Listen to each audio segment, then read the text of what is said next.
vimos el capítulo 6, del 1 al 6, luego vimos 7 y 8, y luego vamos a ver 9, 10 y 11. ¿Por qué lo estoy dando así una lista panorámica? Porque realmente el libro de Deuteronomio es como un repaso de todo lo que ha ido pasando con Israel desde su salida de Egipto hasta donde están colocados ahora, que es al otro lado de Jordania, para cruzar la tierra prometida. Son las últimas instrucciones de Moisés, que sabe que ya no va a pasar al pueblo, ¿ok? Entonces, seguimos en Deuteronomio, las instrucciones al pueblo de Dios en la antesala de la tierra prometida, y la línea sigue siendo la misma, lo que debían tener presente antes de entrar en la tierra prometida. Iban a cambiar de vida, iba a ser diferente la vida, iban a llegar al lugar que Dios había prometido y jurado por amor a sus padres, a los patriarcas. Vamos a leer el verso 9, capítulo 9, verso 1, 2, 3, 4, hasta el 5, por favor, y luego voy a tocar algunos versículos de los demás capítulos, lo más sobresaliente. Ok, seguimos en este libro. Verso 1. Oye Israel, tú vas hoy a pasar el Jordán para entrar a desposeer a las naciones más numerosas y más poderosas que tú, ciudades grandes y amuralladas hasta el cielo, un pueblo grande y alto, hijos de los anaseos, de los cuales tienes tu conocimiento y has oído decir: ¿quién se sostendrá delante de los hijos de Anac? Entiende, pues, hoy que es Jehová tu Dios el que pasa delante de ti con fuego consumidor, que los destruirá y humillará delante de ti, y tú los echarás y los destruirás enseguida, como Jehová te ha dicho. No pienses en tu corazón cuando Jehová tu Dios os haya echado de delante de ti, diciendo: por mi justicia me ha traído Jehová a poseer esta tierra, pues por la impiedad de estas naciones Jehová las arroja delante de ti. No por tu justicia, ni por tu rectitud de tu corazón entras a poseer la tierra de ellos, sino por la impiedad de estas naciones. Jehová tu Dios las arroja delante de ti, y para confirmar la palabra que Jehová juró a tus padres, Abraham, Isaac y Jacob. Gracias, Dios, por esta porción. Te pedimos que nos ayudes a guardarla en nuestro corazón, a interpretarla, Señor, a sacar, Padre, lo que tú quieres de nosotros en esta noche, en el nombre de Jesús. Amén. Bueno, ok. Ya estamos, las instrucciones siguen siendo las mismas. Había que destruir estas naciones por completo en cuanto entraran a la tierra prometida, y Dios estaría con ellos. Aquí siguen esas instrucciones de Dios por medio de Moisés al pueblo antes de entrar a esta tierra, y se sigue haciendo el énfasis en que se debía acabar con las naciones que habitaban en esta tierra. No debería haber temor en la presencia de otras razas. Estos hijos de Anac parece ser que los veían como gigantes en comparación con los israelíes, que seguramente eran más pequeños. Veían a estos hombres como gigantes, ¿no? Aquí entra toda una doctrina que los gigantes, que los ángeles caídos, lo cual yo tengo ciertas dudas con eso. Y estos hombres que llaman gigantes, pues sí eran hombres muy altos, que para ellos eran gigantes, o al menos así los veían, y había cierto temor de muchas naciones a ellos porque eran hombres muy grandes, muy fuertes.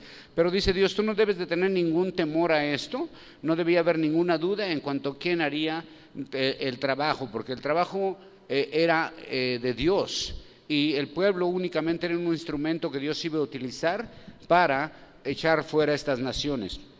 Otra cosa que se debía estar presente, como ya lo habíamos visto hace unos capítulos atrás, vimos que Dios les dijo: no te vayas a olvidar de mí cuando ya estés en abundancia y pienses que tú has hecho todo. Eso es otra cosa que deberían tener presentes, el no enorgullecerse por los logros, ya que no eran de ellos, eran logros de Dios, ¿ok? Y se aclara a Israel que no reciben la tierra por méritos propios, sino por la inequidad de los habitantes de Canaán. Esto es algo muy interesante, algo que todos debemos de tener presentes, y es que tus logros, todo lo que logres hacer en esta vida, todos los éxitos que logres tener en esta vida, no son porque tú seas muy especial o muy acá, muy inteligente o muy guapo, no, es porque Dios ha permitido que tú llegues a esos lugares, ¿ok? Eso es algo que nunca debemos olvidar, y es algo que se nos olvida mucho, aún en lo espiritual, ¿ves? No hay nada más peligroso que el orgullo espiritual. Eso es algo muy peligroso. Ahí tienes a todos los fariseos que por causa de su orgullo perdieron la bendición que Dios tenía para ellos a través de Jesús. El orgullo espiritual es muy grave, de verdad, y nos lleva a pensar que nosotros somos los protagonistas de la historia, y realmente quien debe ser el protagonista es Dios. hay muchas personas que cuando empiezan a alcanzar cierto éxito ministerial, empiezan a exaltarse y sobre todo en ese rollo de las redes sociales, así como que véanme, pero dice Dios, no eres tú el que lo está haciendo, ¿ok? Soy yo. Es interesante también que Dios dice que estos pueblos no deberían existir, ¿ves? Qué grueso, ¿no? O sea, Dios le dice, no creas que te voy a entregar la tierra porque tú eres muy justo, por tu rectitud de corazón, porque eres perfecto. No, te voy a entregar la tierra porque esas naciones que están ahí son impías, ¿ves? O sea, por su iniquidad de ellos. Y Dios dice, estas naciones no deben de existir sobre la faz de la tierra. Tan, se acabó. Así es de que, ¿qué hay que hacer con ellas? Hay que destruirlas. ¿Por qué Dios quería destruir esas naciones? Porque ya lo he dicho muchas veces, no todos decimos, ay, qué malo es Dios, ¿por qué mató a esa gente? ¿Ah? Porque esas naciones, si Dios no hubiera hecho, el mundo estaría de cabeza más de lo que está ahorita, ¿ok? Esas naciones eran naciones que adoraban otros dioses, que tenían costumbres paganas, que pasaban a sus hijos por fuego, los sacrificaban en fuego para ofrecerlos a Moloch o a Moloch, ¿verdad? ¿Te acuerdas que así le iba a poner a mi perro y dijiste, ay no, pastor, no le ponga así? Bueno, es broma.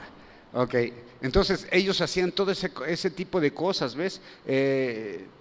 Tenían una cultura inmoral totalmente, entonces por eso Dios tiene que deshacerse de todas esas naciones. Ellos, Israel, no eran merecedores de la tierra, la tendrían porque Dios iba a destruir esos pueblos, y esa tierra realmente Dios quería que la habitaran sus hijos, porque era tierra que tenía abundancia. Ellos habían estado como esclavos ya por 400 años en Egipto, acababan de salir, se aventaron 40 años en el desierto en lugar de 11 días, y ahora Dios les dice, los voy a colocar en un lugar bien chido para ustedes, pero antes hay que sacar a los que están ahí. Okay. Y luego dice el verso 7, acompáñame ahí por favor. Acuérdate, no olvides que has provocado la ira de Jehová tu Dios en el desierto, desde el día en que saliste de la tierra de Egipto hasta que entraste en este lugar, habéis sido rebeldes a Jehová. Entonces, en los siguientes versículos se les comienza a recordar a Israel toda su historia, que ha sido rebeldía contra Dios. Entonces por eso Dios le dice, no pienses que es porque eres muy chido, que porque eres muy santito, muy recto. No, tú también has regado el tepache, es decir, todos tenían colita que pisarles, ¿no? Y sigue siendo así, ¿ves? Todos tienen colita que le pisen, ¿ves? Todos los pastores tienen colita que le pisen, ¿ves? Para que no, ay, no, yo no, todos somos seres humanos, y si eres ser humano, todos tienen colita que le pisen, ¿ok? ¿Están de acuerdo o no? ¿O hay alguien aquí súper santo que es impecable, así que no tiene colita que le pisen? Bueno. Nadie, ¿verdad? Qué bueno, hermanos, que entienden eso. De verdad, qué bueno que entienden eso. Porque hay lugares donde, son súper santos todos, ¿verdad? Pero aquí el pueblo de Dios, fíjate, imagínate, este pueblo había visto todos los milagros de Dios y ahí se empiezan a decir, los empieza a repasar. Era el pueblo que más milagros de Dios había visto, el pueblo que más cercano a Dios había estado. ¿Y qué eran? Eran unos rebeldes, ¿ves? Porque ese es la genética, ¿ves? La naturaleza del hombre es ser rebelde. Y ahí se les va recordando todo lo que habían hecho, y por eso Dios le dice, cuando crucen, no se vayan a sentir que son muy chidos, ¿ok? Porque no son. Así que todo lo que tenemos, hermano, es por gracia de Dios y no por méritos personales. Acuérdate de eso, ¿ves? Un hijo de Dios jamás puede tocar la gloria de Dios. Un hijo de Dios reconoce y sabe que todo lo que tiene, sea dinero, sean posesiones, sean talentos, sea carisma, lo que tenga es porque viene de Dios, ¿ok? Nada es tuyo, ¿ves? En eso es la diferencia entre un hijo de Dios y un hijo del diablo. Que el hijo de Dios sabe de dónde viene todo y permanece humilde ante esa situación.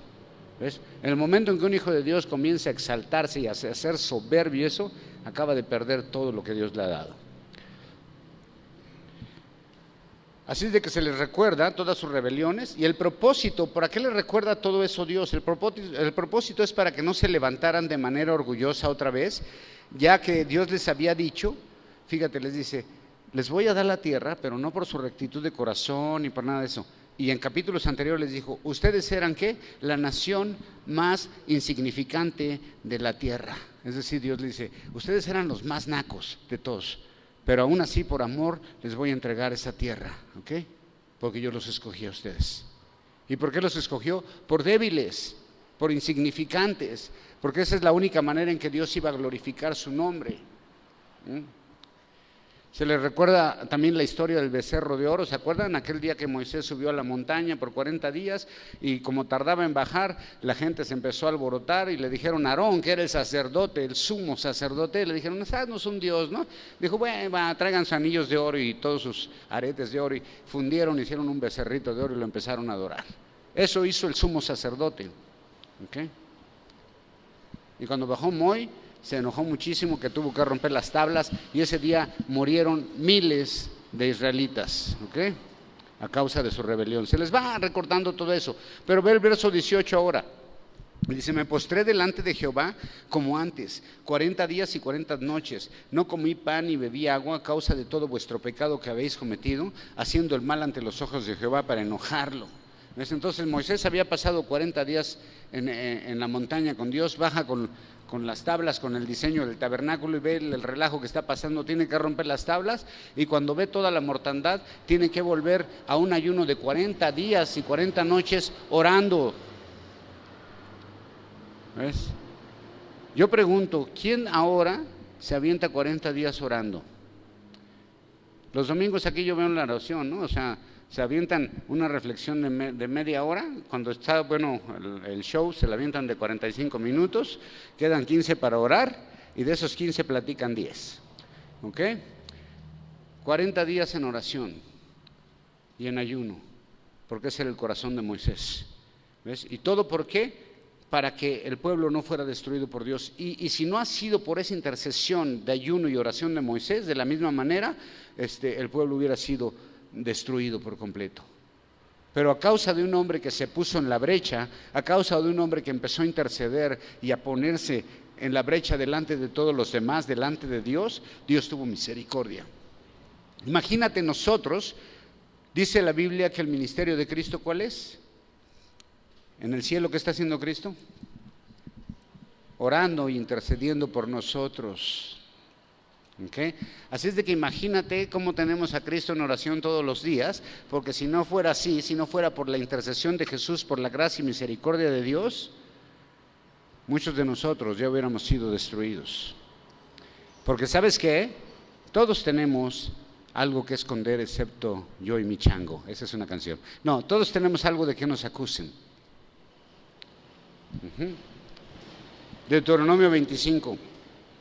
Otra vez, mira. 9:25, verso 25. Me postré pues delante de Jehová 40 días y 40 noches, estuve postrado porque Jehová me dijo que los iba a destruir. ¿Ves? A Moisés ¿cómo lo traían? En puro ayuno y oración. El pueblo lo traía en ayuno y oración, ayuno y oración, y cada vez que el pueblo regaba el tepache, si tú ves los versículos anteriores antes del 25, son otros pecados que cometieron el pueblo de Israel en rebeldía con Dios, y lo único que le quedaba a Moisés era ir a postrarse delante de Dios, y no un ratito, por 40 días y 40 noches, orando para que Jehová no destruyera al pueblo. Una vez más la intercesión de Moisés por la rebeldía de Israel, y así vivió el pueblo de Dios toda su historia. Se esperaban cambios, Dios esperaba cambios a través de las experiencias vividas. Era importante no volver a rebelarse contra Dios antes de pasar el Jordán, por eso están repasando todo eso. Es como que vamos a hacer el repaso, el recuento de los daños. Es como cuando hacen un evento y después se reúne el grupo de logística para calificar el evento y cuáles fueron los errores y mejorar. ¿Ves? Este era el propósito, era mejorar la condición del pueblo de Israel para que no volvieran a caer en lo mismo, porque iban a entrar a una nueva vida, a una nueva tierra, a un nuevo lugar, en una nueva relación. Así que hay tres cosas aquí, ¿no? Cuidado con el orgullo, cuidado con la rebeldía, y cuidado con sentir que tus logros son por méritos propios. Dentro de los creyentes, dentro de los hijos de Dios es un cuerpo, y todos los miembros son parte del cuerpo, y no hay ninguno más picudo que otro. ¿Ok? Todos son parte del mismo cuerpo, no hay estrellas aquí, no hay jefes. Aunque, ¿sabe por qué hay estrellas y jefes en el pueblo de Dios? Porque el mismo pueblo de Dios permite que gente tome jerarquías y se levanten como estrellas y jefes, porque ustedes mismos los tratan así. Pero en el pueblo de Dios no hay estrellas. No hay orgullo, no hay nadie que pueda decir que lo que tiene es por méritos personales. Así es de que cuidado con sentir esas cosas. Capítulo 10, verso 4. Y escribió en las tablas conforme a la primera escritura, estas son las segundas tablas, los 10 mandamientos que Jehová os había hablado en el monte de en medio del fuego, el día de la asamblea, y me las dio Jehová. Y volví y descendí del monte y puse las tablas en el arca que había hecho, y allí están como Jehová me mandó. En esta porción Moisés regresa a la historia de cuando rompió las tablas, cuando el becerro, y estas son las segundas tablas, tablas eran piedras realmente, de la ley, donde se escribió la ley, y se hizo una construcción del arca. La primera construcción rudimentaria del arca fue solamente en madera y después se fue recubriendo de oro y todas esas cosas, pero las primeras tablas Moisés las rompió cuando vio lo que estaba pasando en el campamento con el becerro de oro, y ahora tuvo que volver a hacer otras, y narra cómo Dios le ordenó que volviera a hacer esas tablas de los mandamientos. ¿Sí? Moisés, ¿se acuerdan que las rompió o no? ¿Se acuerdan o no?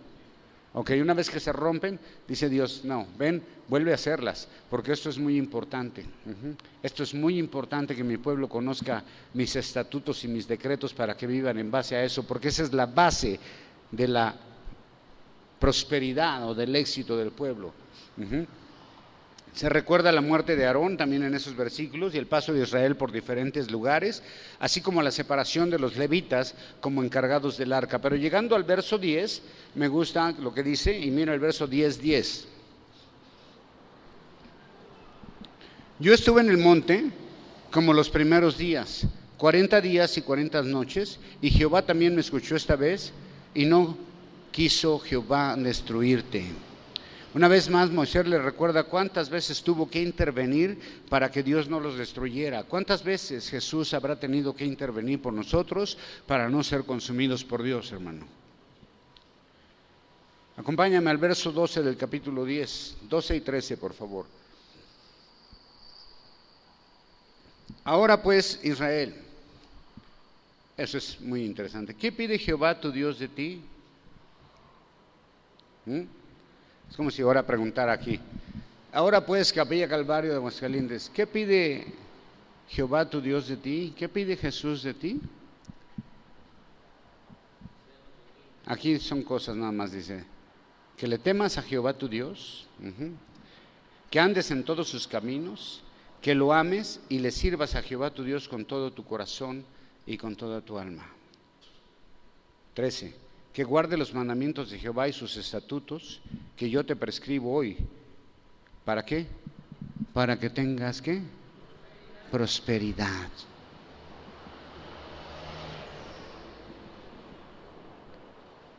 ¿Qué pide Jehová tu Dios de ti? Dime, ¿qué pide Jehová tu Dios de ti? La pregunta y la respuesta está aquí. ¿Qué es lo que Dios quiere? Bueno, estas cosas es lo que Dios pide de nosotros y deberían de ser obligación. Primero, temer a Dios. ¿Cómo es temer a Dios? Temer a Dios es tener reverencia a Dios, tener un respeto por la palabra y las cosas de Dios. Andar en sus caminos. ¿Qué quiere decir andar en sus caminos? Cuando la gente, los hebreos escuchaban la palabra camino en su idioma original, iba directamente a la ley, estaba relacionado con la ley, ¿no? Entonces, reverencia, obediencia a la ley, que lo ames. Ese es un amor verdadero que se demuestra ¿cómo? Con obediencia. Y después pide que le sirvas, y eso quiere decir entrega a la obra de Dios. ¿Okay? No es regaño, pero por ejemplo hoy eran 8:15, digo cuarto para las 8 y no había ningún servidor aquí. Empezaron a llegar el cuarto para las 8. Entrega a la obra de Dios, servicio, amar a Dios, temerle, andar en sus caminos. Eso es lo que pide Dios. Fácil, ¿no? ¿Está difícil? ¿Es muy difícil eso, hermanos? Solo eso pide Dios. Y el siguiente verso dice, guardar los mandamientos y estatutos. Y al hacer eso, al tener reverencia a Dios, obedecer su ley, amarlo, servirle, guardar sus mandamientos y estatutos, ¿el resultado cuál es, hermano? Prosperidad. ¿Ya vio dónde está la prosperidad? ¿Quieren ser prosperados por Dios? Ahí está la prosperidad. ¿Quieres prosperidad? Obedece a Dios. Témele, ámale, sírvele, obedécele. Esa es la fórmula de la prosperidad. Ahora se enseña una fórmula diferente, ¿ves? Pero Dios no ha cambiado el método. Dios dice, ¿quieres prosperidad? Haz estas cosas. Ahora la prosperidad se enseña diferente, te clara. Mientras más dinero des al pastor, más Dios te va a dar a ti. O sea, ya no es darle dinero a Dios, ya no es darle dinero a la obra. La gente vive engañada en la prosperidad.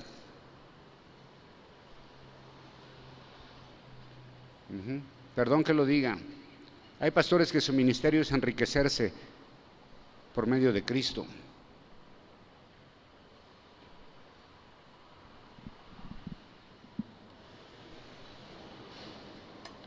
La prosperidad viene a través de la obediencia.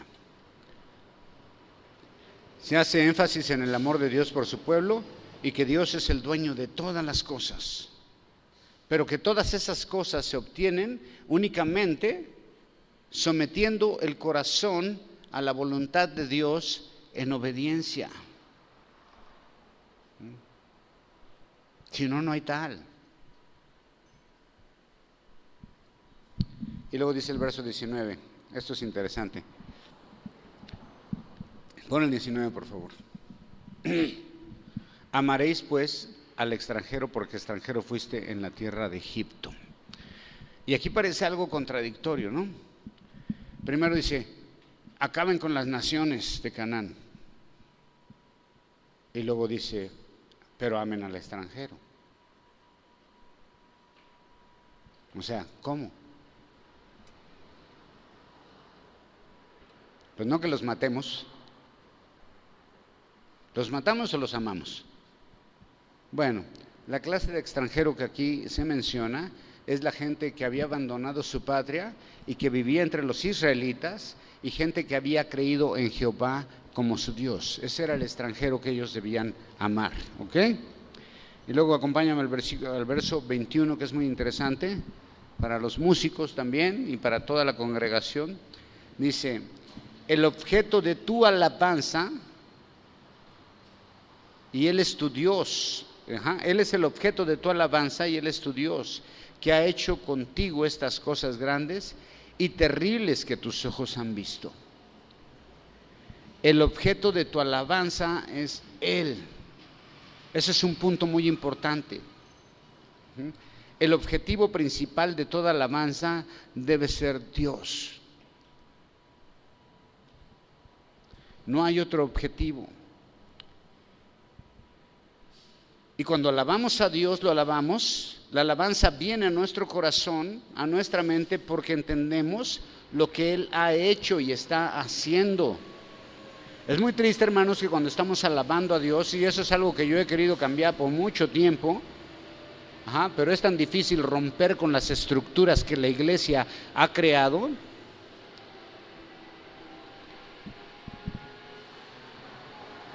Nosotros alabamos a Dios porque entendemos lo que Él está haciendo en nuestras vidas y lo que ha hecho en nuestras vidas y la salvación que nos ha dado por medio de Jesucristo. Por eso el objetivo de la alabanza es Dios y no hay ningún otro motivo. ¿Okay? No debe haber ningún otro motivo.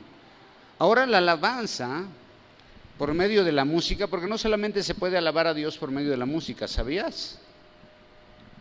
Hay mucha mala información acerca de lo que es la alabanza a Dios en la iglesia. La gente cuando piensa en alabanza piensa en música. La gente cuando piensa en adoración piensa en música calmadita. Eso no es. ¿Okay? Eso no es. Ahora la alabanza se ha convertido en un show, en un instrumento comercial, en donde comienzan a aparecer artistas cristianos que ganan Grammys, y que andan en ese nivel acá de estrellas porque alaban a Dios. ¡Wow!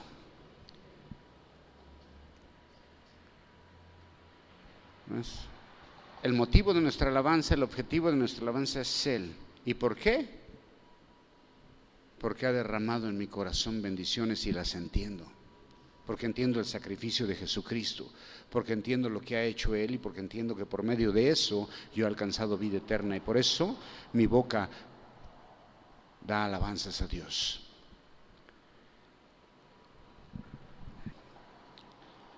Capítulo 11,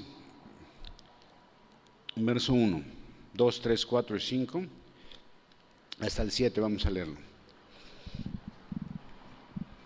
Amarás pues a Jehová tu Dios y guardarás sus ordenanzas, sus estatutos, sus decretos y sus mandamientos cuando se te haga buena onda.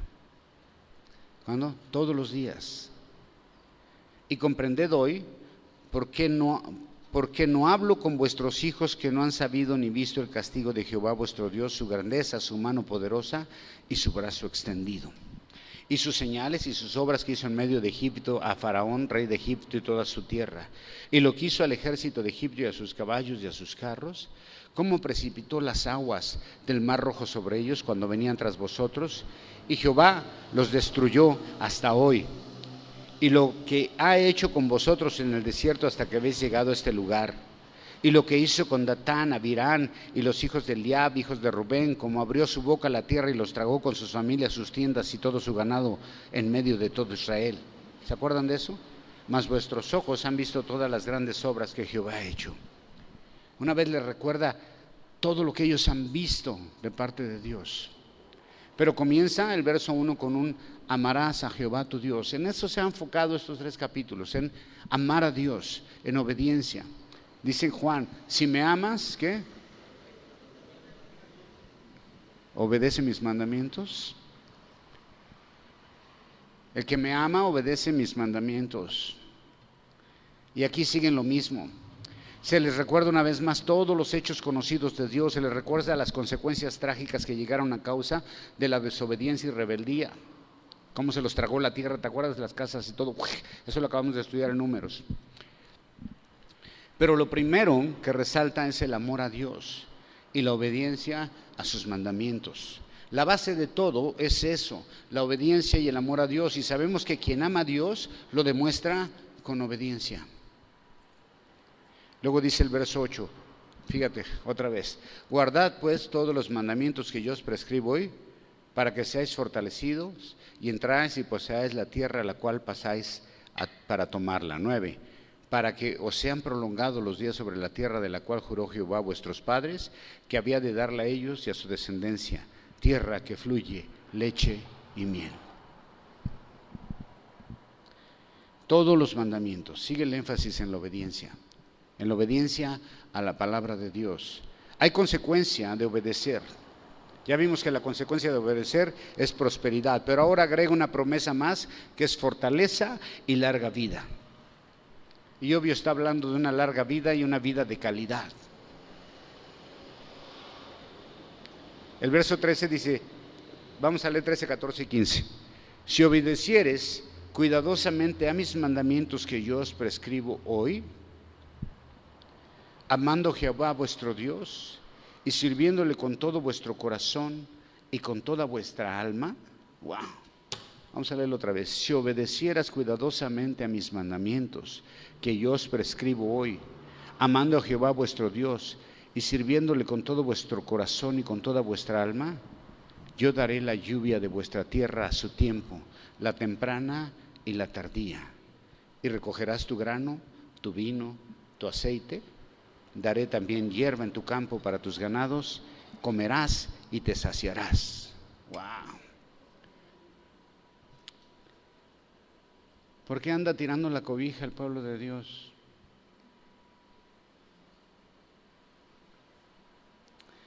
¿Por qué andan tan mal?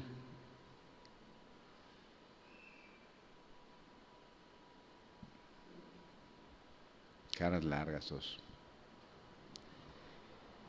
Obedeces cuidadosamente. Después de una breve descripción de la abundancia de la tierra, pasa a las consecuencias de la obediencia y la desobediencia. El punto es una obediencia cuidadosa. Y una obediencia cuidadosa es no una obediencia parcial, ni a medias, ni al ahí se va. Es una obediencia con cuidado, que quiere decir perfecta. Y entonces agrega, amándolo y sirviéndolo con toda tu mente y con toda tu alma. Y eso quiere decir, mi primer y gran amor es Dios. Es el número uno.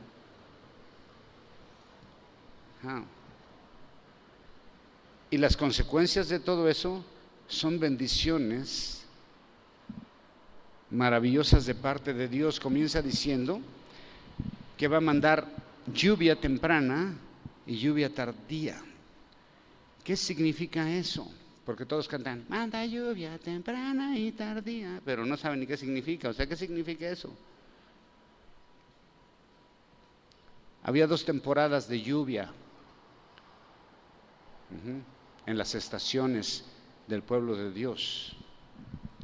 Entonces Dios dice, durante las temporadas de lluvia del año se van a dar sin ningún problema, no va a haber sequía.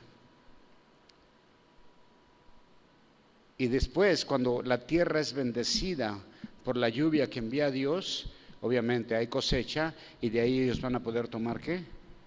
Cereales, aceite, vino, como consecuencia de la lluvia. Pero para poder tomar el cereal, el aceite y el vino, ¿qué tienen que hacer antes de que llueva? Obedecer a Dios, amarle con toda su alma y con todo su corazón, y trabajar sembrando la tierra, confiando en que Dios va a traer la lluvia para producir la bendición. ¿Ves? Entonces, los artículos de primera necesidad entonces eran Facebook, celular, no es cierto, cereal, aceite y vino,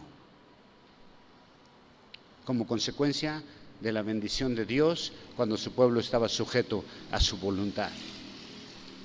Y luego de ahí también viene alimento para el ganado, que a su vez también será alimento y será parte de los sacrificios. Y no solo eso, sino que van a comer, y ¿qué va a pasar? Te saciarás, no va a haber hambre. Todas las necesidades del ser humano estarían cubiertas por Dios, las verdaderas necesidades, ¿ves? Lo demás ya no es una verdadera necesidad. Dice en Santiago, ¿no? Teniendo casa, comida y sustento, estén contentos con eso.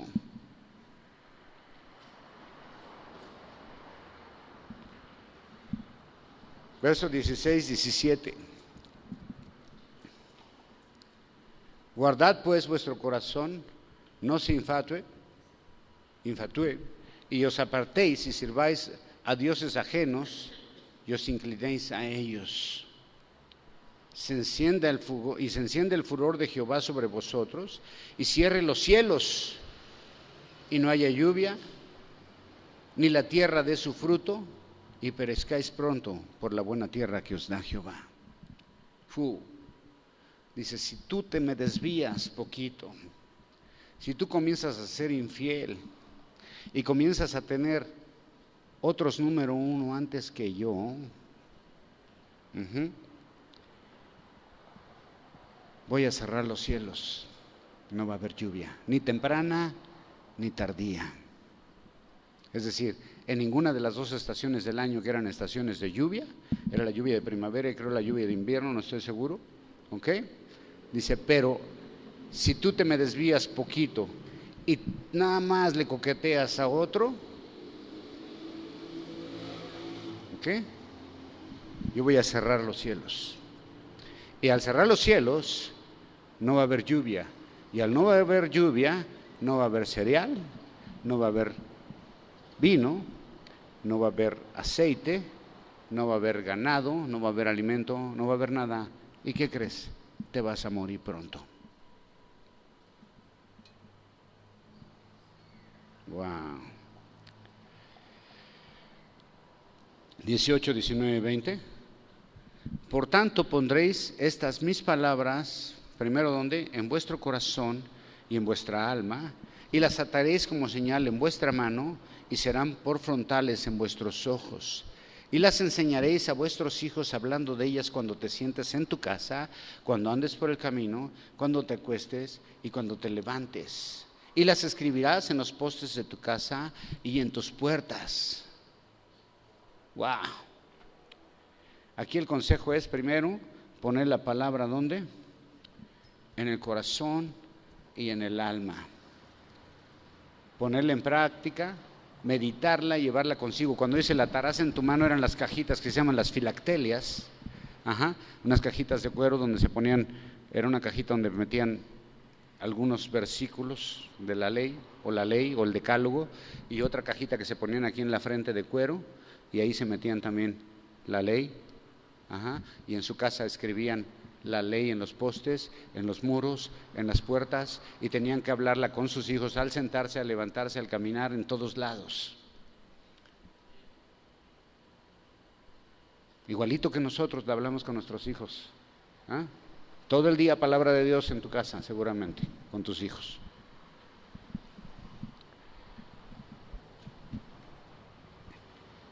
Y la consecuencia de esto serían solo bendiciones, triunfos y abundancia. Verso 26 al 28, por favor, para terminar.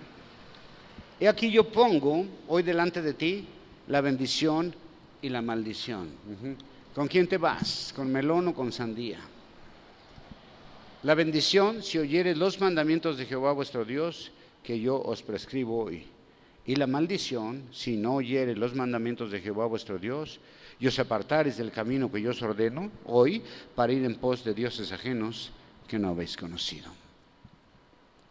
Wow, Dios le dice, bendición o maldición. Tú escoges. Yo te ofrezco toda la bendición, todas tus necesidades suplidas, la tierra prometida, vida eterna, larga vida de calidad, abundancia, prosperidad, bienes.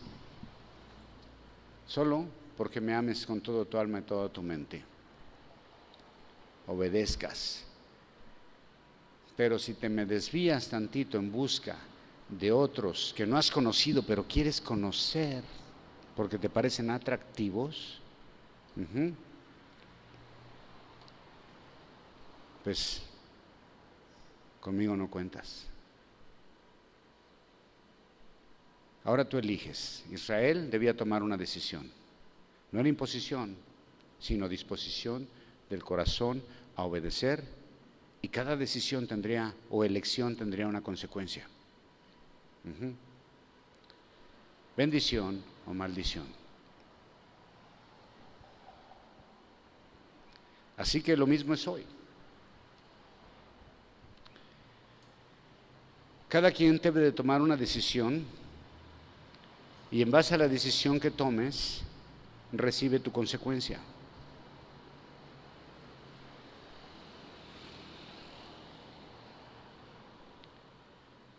Dios no cambia, sigue bajo el mismo formato, ¿ves? La fórmula de Dios es la misma, no ha cambiado. Pide lo mismo y ofrece lo mismo.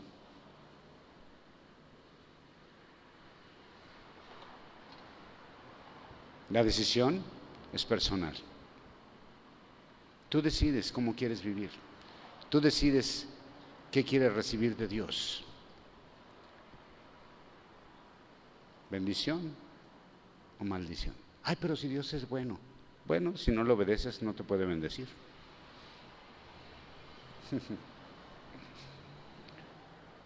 Y si ha permitido que aún en tu rebeldía seas bendecido, es por Jesús nada más, por el amor y misericordia de Cristo.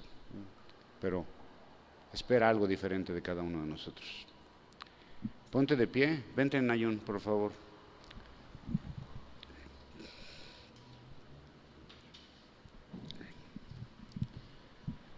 Póngase de pie, hermano.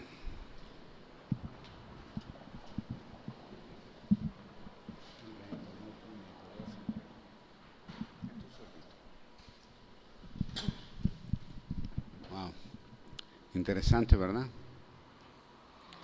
Y duro de escuchar.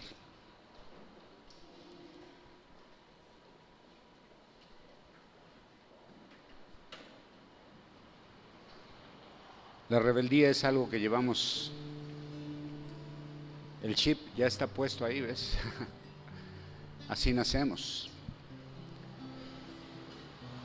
Pero Dios quiere cambiar esa situación, porque te ama y porque quiere que estés bendecido. Cierra tus ojos. Señor, damos gracias en esta noche. Y realmente yo quiero convertirte en el objetivo de mi alabanza. Pero no es una alabanza solo de labios. Que sea una alabanza que proviene del corazón. Porque has sido rico en misericordia. Y porque no has visto mi rebeldía, Señor, sino la sangre de Cristo sobre mí. Pero ayúdame, Señor, a amarte con toda mi mente y con todo mi corazón. No en una religión, no en un formato, sino con disposición de corazón, cuando la ley, cuando tu amor haya sido derramado en mi corazón. Porque si no ha sido así, no puedes entender nada, solamente tienes una religión.